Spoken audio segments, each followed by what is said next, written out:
a proposed bill that would ban abortions in North Carolina, make an abortion first-degree murder, and even allow someone to kill to prevent an abortion from happening. WUCT's Mackenzie Bruns has more on the proposal tonight. Mackenzie, this bill is getting some serious pushback. That's right, Fran. Pro-choice advocates speaking out tonight. Even one of the bill's original sponsors has dropped their support for the bill.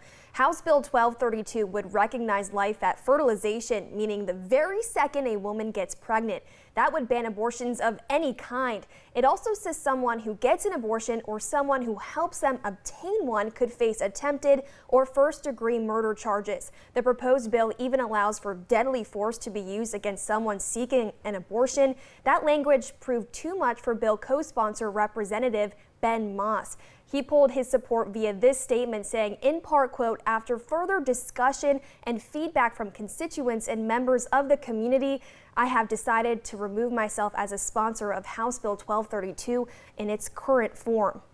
I just spoke to Representative Deb Butler from New Hanover County about the bill. Here was part of her reaction. It is designed to fight a culture war. I don't think anybody really takes it very seriously, but these are the types of pieces of legislation that you do have to watch carefully, because the unintended consequences could be broad sweeping and very, very severe. The bill is a constitutional amendment, meaning if it were to pass the General Assembly, voters would have the ultimate say in November. We'll keep you updated on where the bill goes from here. Mackenzie Bruns, WECT News.